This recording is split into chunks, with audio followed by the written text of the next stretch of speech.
physically present quorum of the Rock Island City Council due to the disaster declaration issued by Governor Pritzker. Because of this order related to COVID-19 health concerns affecting the state and the city, the mayor has determined that an in-person meeting at City Hall with all participants may not be practical or prudent. All the persons and staff may not all be physically present at City Hall due to the disaster, and physical attendance may be limited. To participate remotely during the public comment or public hearing portion of this meeting, please join by phone at 1-401-594-3200, PIN 997-944-373#. Thank you very much. Roll call. Alderperson Robinson. Present. Hurt. Was there a minute ago? Here. Gilbert. Present. Swanson. Here. Parker. Here. Poulos. Here. Healy. Here. And Mayor Tomes. Here. Thank you. Quorum. Can we rise for the Pledge of Allegiance? Remain standing for a moment of silence.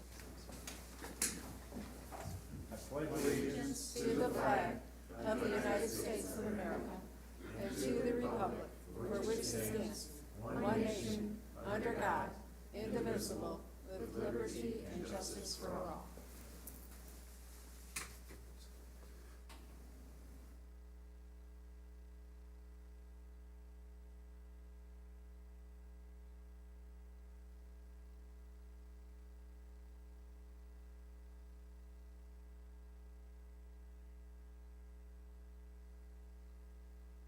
Thank you very much. Public comment. Must be a name or two. Just one. Oh. We can skip this one. No. Where'd John go? Oh, there he is. Come on up, John. John Phillips.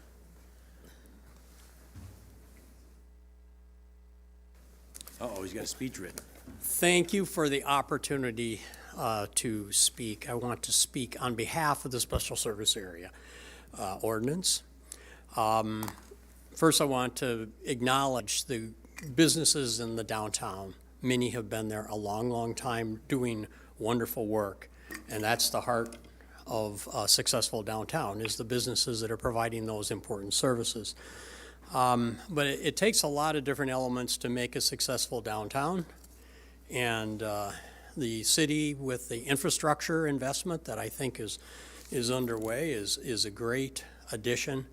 And of course, those successful businesses are so important to its long-term success. But it takes a lot of elements, really, to make a real thriving downtown. And I know that's what you all want to see. The Special Service Area provides the opportunity for a higher level of investment in security, if that's the choice, or let's say landscape maintenance, or pedestrian level lighting, or a more frequent trash removal, snow removal, marketing, and of course special events in the downtown. So the SSA provides opportunities for those higher levels of services that the city cannot offer, and so for you have opportunity for special services within that special area. So with the SSA, the property owners and the business owners can decide what services should be provided and also how they should be provided. So that flexibility, I think, is why you see so many of these special service areas or business improvement districts in downtowns around the country, as well as in the downtowns around the Quad Cities. So I was one who thought this was a really good idea about 20 or 25 years ago, actually, and it didn't happen. And I think you could make the argument that we need it even worse now. I've been a downtown advocate my whole career in my life and downtown, and I think it would be an important asset in order to help you develop a plan with the businesses downtown and the other players downtown, the stakeholders. And then that's an important element to help execute that plan. So you've got those resources available to implement that plan. So I urge you to support the Special Service Ordinance, and thank you very much. Thank you very much. Yeah. Come down joining us. All right, John's the only one that signed up here. Is there anybody virtual? Virtual public comment? Hearing none, we will move on. Item number 7. Sorry, Oh, I was muted. Can I speak? yes. Hey, thanks, Mr. Mayor. This is John Remus. I'm the owner of the Law Center at 329 18th Street within the special service area, the proposed special service area. Just well spoken on the person before me, so I would just echo his comments and say that we likewise support the special service area and would encourage the council to vote in favor of it tonight. So thank you. Thank you. All right. Now on to item number 7. Minutes from the November 28th, 2022 study session and city council meeting. Move to approve the minutes as printed. Second. Moved to second. Any discussion? Roll call. Alderperson Hurt. Aye. Gilbert. Nay. Swanson. Aye. Parker. Aye. Pulis. Healy. Aye. And Robinson. Aye. Randy, I don't know if that's your phone, or can you mute that? We're getting some feedback. I'm doing the best. I'm in the airport, so Okay. I will try to mute in and out. Thank you. All right, Rock Island update. Couple items. Take part in festive fun by lighting up your yards, homes in celebration of the holidays. There's 37th Annual Holiday Lighting Contest, sponsored by the city's Beautification Commission, is intended to recognize Rock Island residents and businesses who craft seasonal displays that are enjoyed by many people throughout the holidays. To nominate a residential or commercial light display, contact City Hall. Judging will take place December 19th, when all displays should be illuminated by 5:30 p.m. Certificates will be awarded by myself for first, second, and third place in both a residential and commercial categories during the January City Council meetings. Step back in time for Christmas. Holiday tours are open to the public at the Hallberg Estate, 1300 24th Street, through December 22nd. The 20-room, 2-story mansion, built in 1909, is beautifully decorated for Christmas with over 100 poinsettias, dozens of wreaths, and Christmas trees. Commit to fitness and activities in the new year. Registration for winter and spring activities is now open at the Rock Island Fitness and Activity Center. Stay busy and active this winter while cycling classes, yoga, water fitness, Zumba, ballet. Learn new skills such as basket weaving, CPR, or take a wine tasting class. New members receive a 50% off their first month in membership. Thank you. And then Jenny, yes. Yeah, I do have one thing to say. I'm saying it now instead of other business. Nellie Chaboy was a student at Augustana College, and she was from Kenya, and she won the CNN Heroes Award last night by CNN. And I wanted to do a call out to her. She formed this nonprofit called TechLit, and she repurposes computers and sends them to children in Africa who don't have access to them. And I just wanted to lift that up to the Rock Island community, because this was a great project that she undertook as a student at Augustana. She was supported by a lot of people in our community, and I just think it's wonderful that someone from here won a National CNN Heroes Award. So I just wanted to bring that up. Yes, congratulate her. Thank you. Item number 9. Mayor Tomes will close a regular meeting and open a public hearing regarding the calendar year 2023 budget. All right, I close the regular meeting and open a public hearing in regards to the 2023 budget. Is there anybody that wants to speak about the 2023 city's budget? Virtually? Is there anybody virtual? I'm not seeing any movements here. Yes, When do you want council to ask their questions? we would do that. First reading. When we do the first reading, we'll have discussion. Okay. Okay, that's correct. Thank you. I see none. I will close the public hearing and reconvene the regular meeting. Item number 10. Amendment to Article 6, Division 5 of the Human Rights Commission Ordinance, second reading. I move to pass the amendment to the ordinance. Second. Moved in second. Any discussion? Roll call. Alderperson Hurt, Aye. Gilbert, Nay. Swanson. Aye. Parker, Aye. Pulis, Aye. Healy, Nay. Robinson. Aye. Motion carries. Item number 11. An ordinance establishing a downtown special services area, second reading. Move to pass the establishing ordinance. Second. Moved in second. Any discussion? Roll call. Alderperson Hurt, Aye. Gilbert, Nay. Swanson. Aye. Parker, Aye. Pulis, Aye. Healy, Aye. Robinson. Aye. Item number 12. Tax abatement resolutions A through O. Move to adopt the tax abatement resolutions A through O as recommended and direct the finance director to file the resolutions with the county clerk. Second. Moved in second. Any discussion? Come on, Samantha, you're not going to read all of that? You want me to? No. No, I don't You want to want you listen to my to. voice? Okay. Roll call, please. Alderperson Hurt. Alderperson Hurt. Gilbert, Aye. Swanson. Aye. Parker, Aye. Pulis, Aye. Healy, Aye. and Robinson. Aye. Item 13. Consent agenda items A through C. Motion to approve consent agenda items A through C. Second. Moved in second. Any discussion? Roll call. Alderperson Hurt. Hurt. Okay. Gilbert, Aye. Swanson. Aye. Parker, Aye. Pulis, Aye. Healy, Aye. and Robinson. Aye.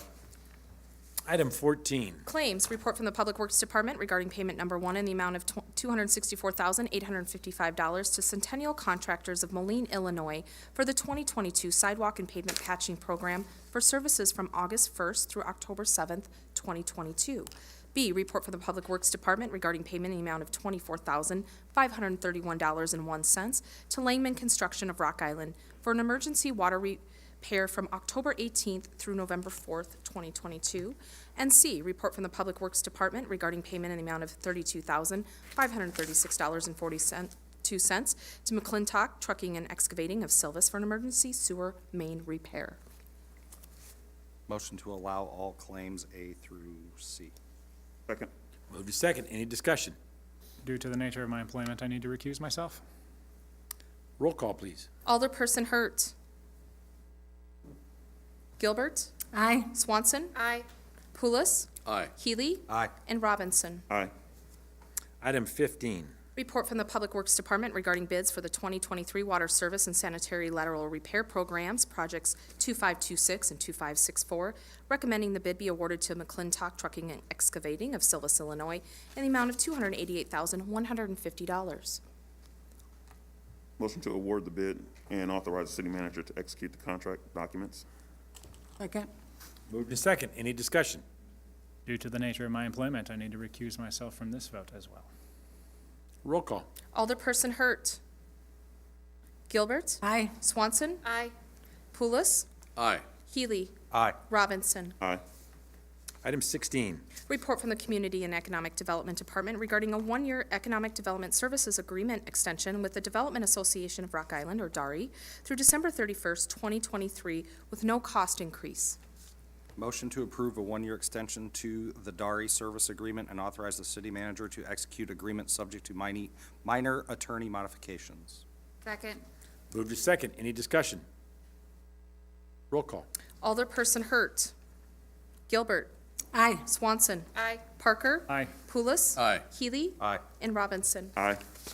Item 17. Report from the Finance Department regarding an ordinance for the levy, assessment, and collection of property taxes for the City of Rock Island for the fiscal year beginning January 1st, 2023, and ending December 31st, 2023, first reading. Move to consider the ordinance as recommended. Second. Moved in second. Any discussion? Yes. Are we on 17? We're on 17. Okay, Okay? just want to be sure. Sure. Roll call. Alderperson Hurt. Gilbert. Aye. Swanson. Aye. Parker. Aye. Pulis. Aye. Healy. Aye. And Robinson. Aye. Item number 18. Report from the Finance Department regarding an ordinance adopting the budget for the fiscal year beginning January 1st, 2023, and ending December 31st, 2023. First reading. Move to consider the ordinance as recommended. Second. Moved and seconded. Any discussion? Oh, yes. Yeah, I have some questions. If Linda Barnes could come up, please.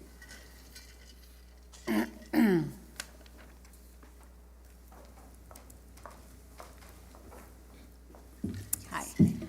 If, first, in the memo, if you could go through that chart and explain to people what that means, each of those items?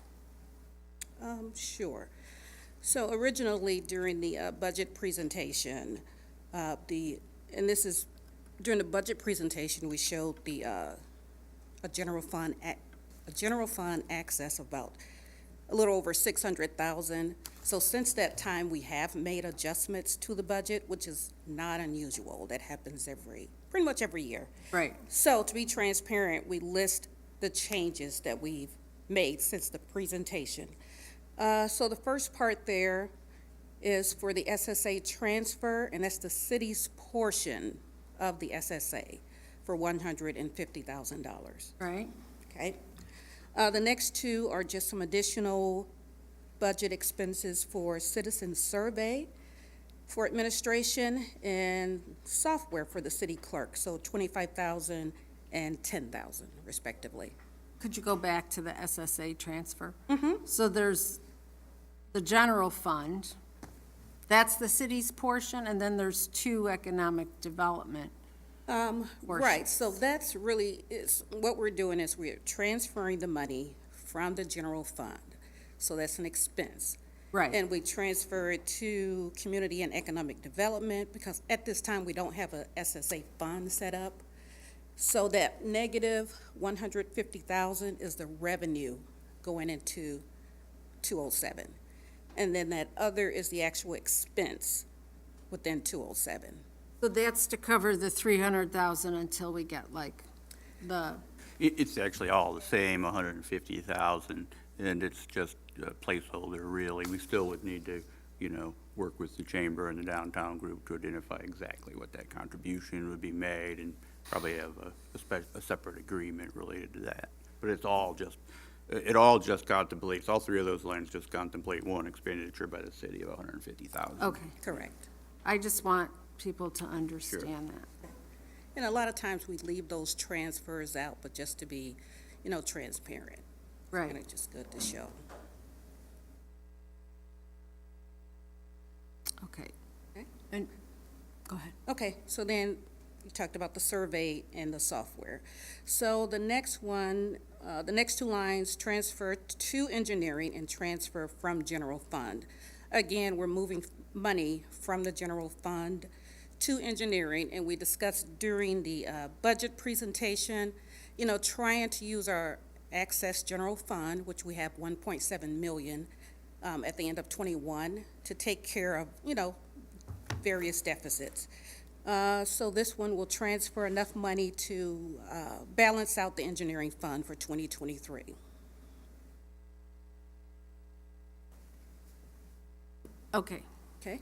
So, in Saturday's paper, there was an article about the budget. Yes. And I've had calls and texts about the budget with questions, because it didn't make a whole lot of sense. So I don't know if you know right off the top of your head, so how much is 1 day of reserves for the city? For 1 day, I do not know that off the top of my head. You know, like But what normally, 90 days is? For 90 days, it really depends on the expenses. So 90 days would be about 25% of the budgeted expenses. So if we had like a $40 million expenditure, that would be about 10 million reserve. Yeah, okay, 10 million. If I did my math Okay. right. So it wasn't clear, so are we starting 2023 with 8 million in reserves or 8 million in addition to what we've already got in reserves?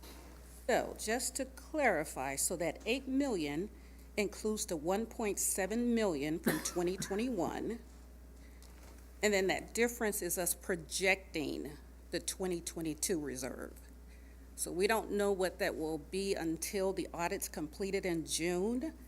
Right, So, like I said, that's Okay. just an estimate. okay.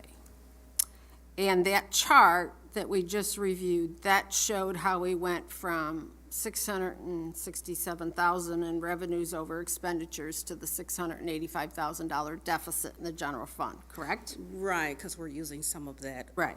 surplus. Okay, so then later in the article, it says that the overall budget is 158.4 million in expenditures and 144.6 in revenues, which equals a deficit of 13.8 million. Is that correct? Correct. Okay. So what you're looking at Yeah. is every single fund within the city, so over 40 active Right. funds, including, The funds, right. all the funds. So, and then it says in the article that those over 40 funds have in excess of $14 million to cover that deficit. Is that correct? That is correct. And that's without using our reserves? Correct, because a lot of those funds have cash balances. So as of our 2021 audit, there was $44 million in cash for all city funds. I'm sorry, could you repeat that? 44 million cash balance as of 12/31/21. So we did a projection through 2022, and we have about 25 million in available cash. So again, that's enough to cover that, what you're seeing there. Right, okay. So what people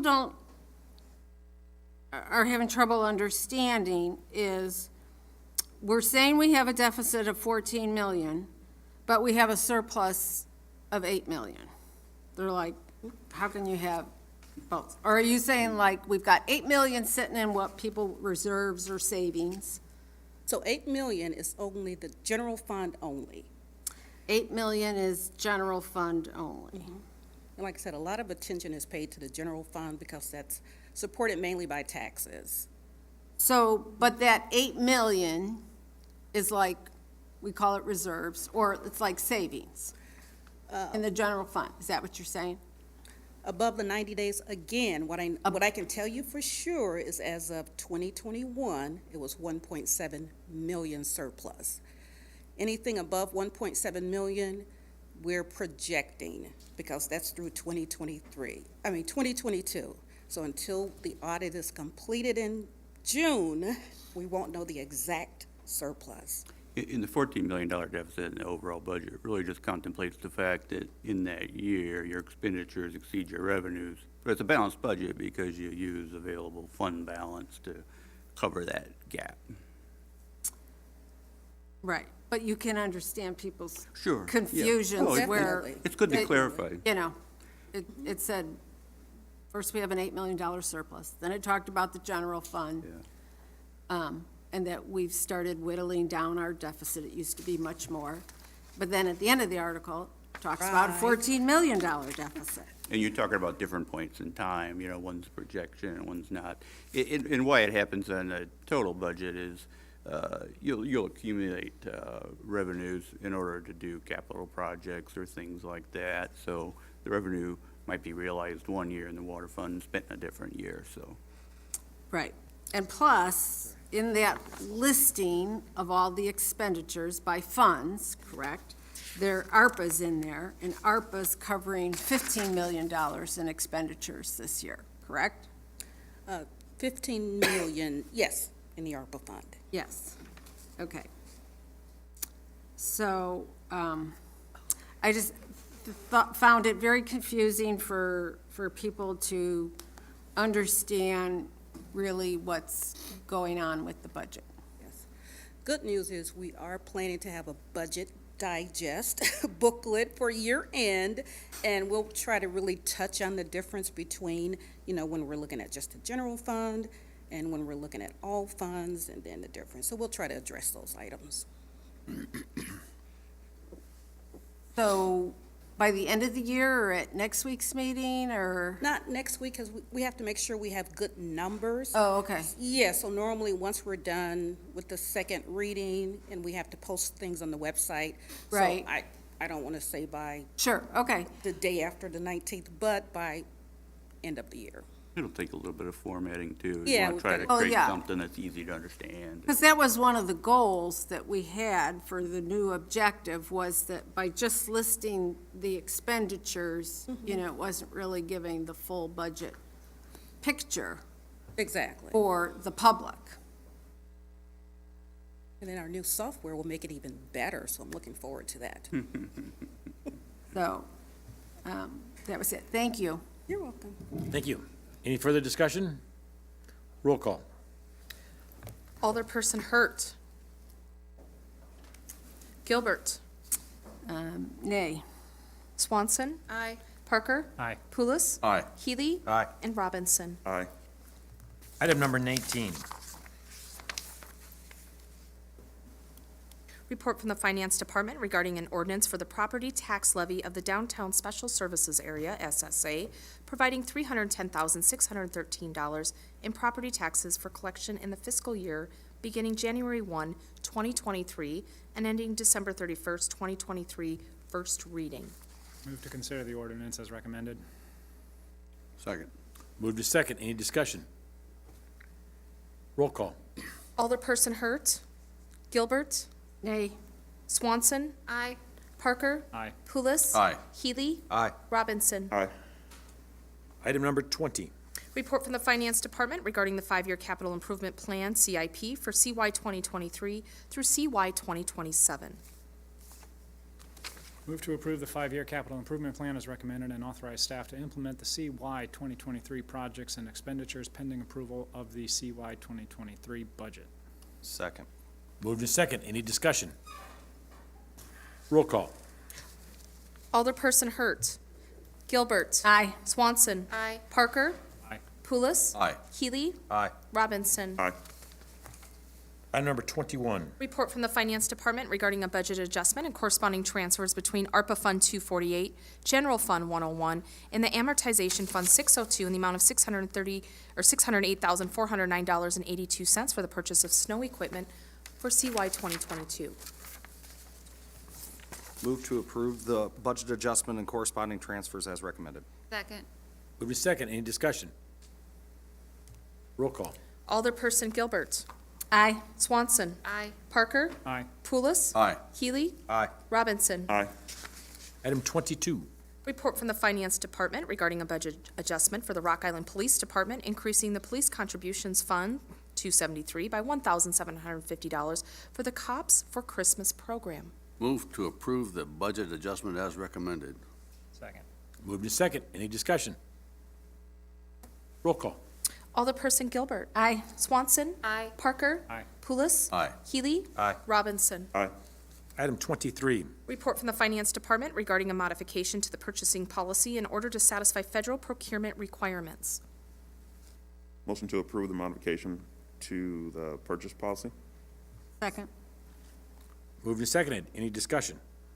Miles, if you could come to the podium, please, to chat briefly about what we emailed about back and forth since you read the memo. So there are a number of policies that the city currently has regarding procurement that are not included in the purchasing policy with respect to CDBG, federal procurement, things like that. As we discussed, it sounds like staff is going to be reviewing some of these additional procurement requirements.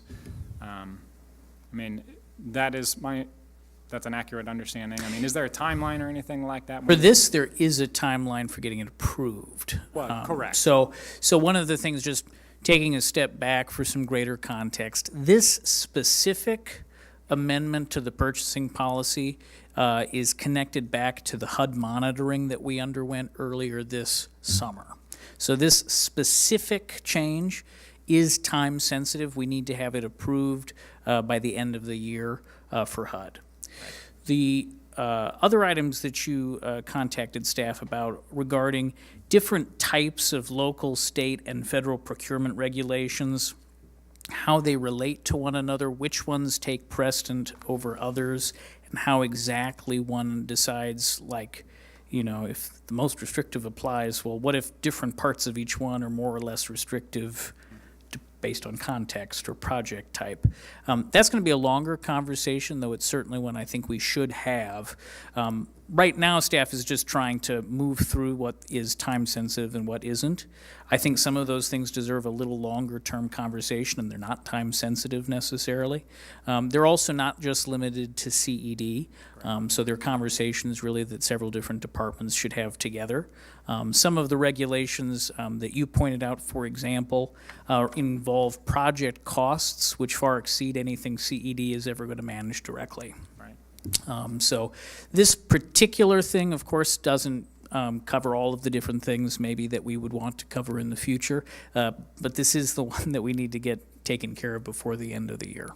Yeah, I guess it, I think that there is potentially some interest, I know we've talked about it before, at the city council level to review sort of holistic purchasing policy, like we've talked about, environmental considerations when doing purchasing for the city.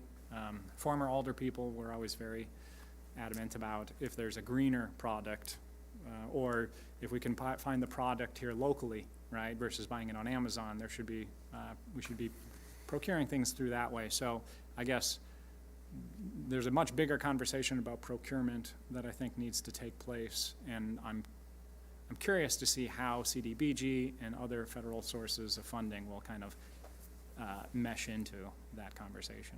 Yes, and just for anyone watching at home, this particular addition to the purchasing policy, just as a blanket statement, says that any time federal funds are used, the federal regulations for procurement apply. Okay, so it's just making a generalized umbrella statement. There are obviously instances where, for example, the state of Illinois, in specific circumstances, may have stricter procurement requirements for a project, and so we might be subject to that. Obviously, it kind of has to be evaluated on a case-by-case basis because there's so many different competing regulations. This was just one specific thing that HUD came to us and said, you don't explicitly say that our federal procurement standards are the ones you'll use when you're using our money for a project. So that's what this language is meant to address. Thank you. All right, roll call. Alderperson Gilbert. Aye. Swanson. Aye. Parker. Aye. Pulis. Aye. Healy. Aye. Robinson. Aye.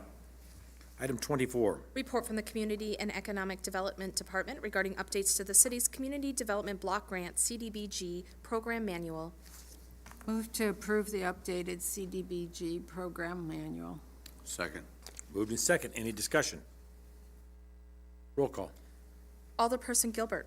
Aye. Swanson. Aye. Parker. Aye. Pulis. Aye. Healy. Aye. Robinson. Aye. Item 25. Report from the Mayor's Office regarding reappointments to the Stormwater Board of Appeals and Ethics Commission and an appointment to the Police Community Relations Commission. Move to approve the appointments and reappointments as recommended. Second. Moved in second. Any discussion? I think I asked this before. Can we look at term limits for some of our boards and commissions?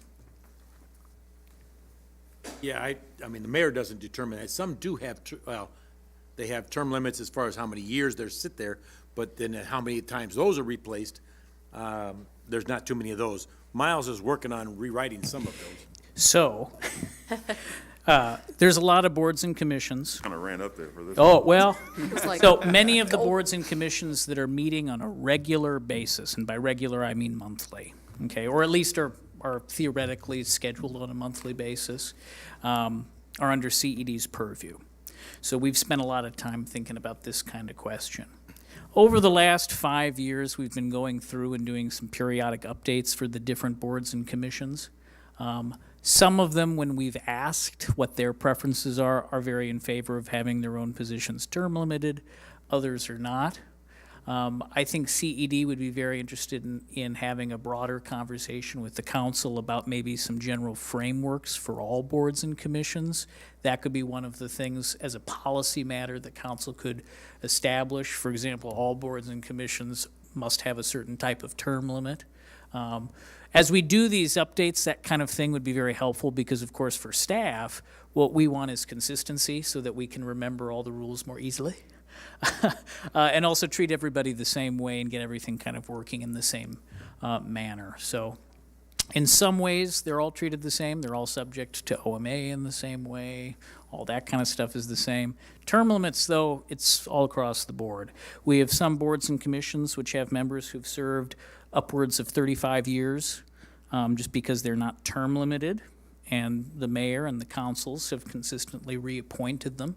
Others have pretty strict restrictions requiring that all sorts of new blood be brought on all the time. It's not consistent. But council, if interested in having a discussion about consistency, staff would be happy to bring forward some ideas. Which would require amending the ordinances associated with those. Well, we've done that many times before. We can keep on doing it, Mayor. Yep. But like, for example, there's a number of Board of Appeals, Mechanical Board of Appeals, Correct. Electrical Board of Appeals. That have not met in more than a decade. Exactly. But those appointments, they tend to need a particular expertise too, where those maybe you might not be so interested in a term limit because maybe they haven't even ever met. Yeah. Well, not only that, is try to find, if they have to live in the city of Rock Island and have that expertise, that really limits your Right. field. And so if you had term limits, you'd run out of people that live in your city. Right, so those, I think, Staff have given thought to those questions, and we could definitely play host to a conversation about Right. how that might be approached. I should emphasize that the 6 different boards of appeal that Alderwoman Gilbert is referencing for the inspections division, they again have not met in more than a decade, and we are working on a consolidation of those 6 into something a little bit more straightforward. But this would be a good time, therefore, to have a kind of broader policy conversation. And the city manager and I can certainly maybe sit down. I have some thoughts on the matter I'd love to share. Sounds good. Any further discussion? Roll call. Alderperson Gilbert. aye. Swanson. Aye. Parker. Aye. Pulis. Aye. Healy. Aye. And Robinson. Aye. Item 26. Report from the City Clerk's Office regarding a request from the St. Patrick Society Quad Cities USA to hold their annual parade on Saturday, March 18th, 2023. Motion to approve the event as recommended. Second. Move to second. Any discussion? Roll call. Alderperson Gilbert. Aye. Swanson. Aye. Parker. Pulis. Aye. Keeley. Aye. Robinson. Aye. Item 27. Report from the City Clerk's Office regarding a request from Justin Farley of Skylark Investments LLC to obtain a 1-hour extension to the existing special use permit closing time of 11:30 p.m. in order to host a party from 7 p.m. to 12:30 a.m. There's an error there. On December 31st, 2022, at his establishment located at 4401 7th Avenue. Move to allow the extension. Second. Moved in second. Any discussion? Roll call. Alderperson Gilbert. Aye. Swanson. Aye. Parker. Aye. Pulis. Aye. Keeley. Aye. Robinson. Aye. Item 28. Any other business? Anything good for the cause? Hearing none. Item 29. Closed session, 5 ILCS 122C11 litigation when an action against affecting or on behalf of a particular public body has been filed and is pending before a court or administrative tribunal, or when the public body finds that an action is probable or imminent, in which case the basis for the finding must be recorded and entered into the minutes of the closed session meeting. 5 ILCS 122C1, the appointment, employment, compensation, discipline, performance, or dismissal of specific employees of the public body or legal counsel for the public body. Move to go into closed session for exceptions cited. Second. Moved to second. Any discussion? Roll call. Alderperson Gilbert. Aye. Swanson. Aye. Parker. Pulis. Aye. Healy. Aye. And Robinson. Aye.